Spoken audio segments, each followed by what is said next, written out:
Daniela, thank you. Here's a story you'll only see on KSHB 41 this morning about a man who lost his life in Kansas City, Kansas, nearly 5 years ago. It was July of 2021. 67-year-old Leroy Lenning of Wellsville, Kansas, went with his daughter to buy a car from a private owner in KCK.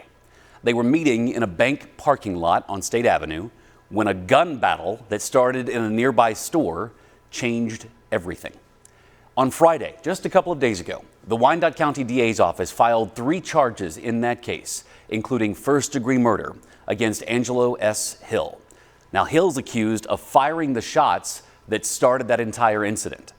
Lenning's widow, Patricia, and I have been in contact for months as I have worked to help her get some answers. And along the way, I learned more about her late husband and an investigation that has taken years to get here.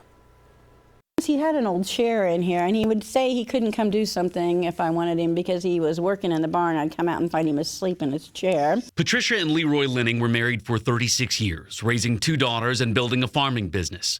I sat down with her in the barn that housed both that business. It used to be packed with equipment, which we had to sell after he was killed. I mean, I obviously couldn't use it anymore. And Leroy's funeral in 2021. They walked me out, and I saw how many people were here, and then I was just so happy for him and at peace. And then I was, through it, I just felt so happy that so many people loved him. We had 300 chairs. It was packed. There were people standing. Leroy's life ended in July of that year. He was in this parking lot in KCK with his daughter. They went to the community bank in Kansas City, Kansas. He was helping her purchase a car, and they went there to finish all the payments and get the title. Gunfire had broken out at a nearby store, and a man was driving away from the scene when he veered into the parking lot where the Lennings were and hit a parked car that then slammed into Leroy and pinned him against another vehicle.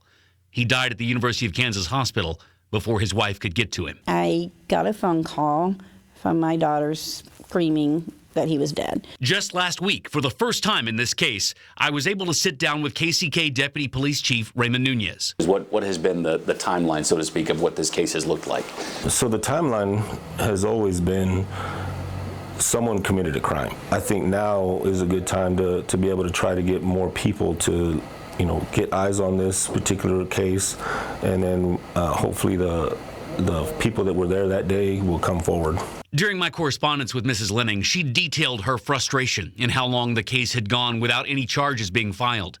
Deputy Chief Nunez told me that he was aware of those concerns. What is reasonable for a person to expect from their interaction with the police department when something has happened? It's reasonable for them to think that we're going to be in contact with them periodically throughout the case. There's certain aspects that we try to hold close to the chest because we don't want that to get out. Obviously, we've kind of held out speaking with you. But yeah, the expectation is on both sides would be a little patience, right? Because these cases can be very difficult at times. There's a timeline, and sometimes it doesn't match the family's timeline. We'll never stop looking into the case. Just 3 days after that conversation, the DA filed charges. It signals potentially the end of a long road for Patty Lenning, who told me she was always hopeful someone would be held accountable for her husband's death. I struggle going between, I need to do this for him, and then going back to, I can't do this anymore. Just try to think what he would be proud of me doing, and that's kind of how I tried to deal. So KCK police told me just yesterday that the man charged Friday with murder in this case, Angelo Hill, is actually already in federal prison on another charge unrelated to this. The Wyandotte County DA also charged Hill with criminal discharge of a firearm and aggravated assault from this incident. Again, Hill is not the person who hit and killed Mr. Lenning with his car. Police tell me that Hill fired the shots around the nearby store, and the person who hit Lenning hit the car that hit Lenning was driving away from the gunfire there.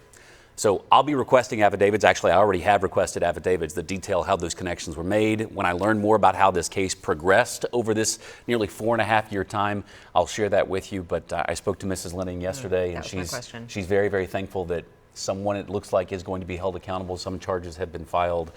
She's been through a lot, but has continued to push for answers in this case for a long time. And I know you've been working on this for months, and just a flurry of the last several days. Right. I was expecting to have a very different story this week, and then when I heard from the DA's office on Friday afternoon that charges had been filed, the tenor of the story changed quite a bit, but has a little bit more resolution than I expected it to have at this point. No doubt, I'm sure you plan on continuing to follow what's going on. Mm-hmm. Yeah.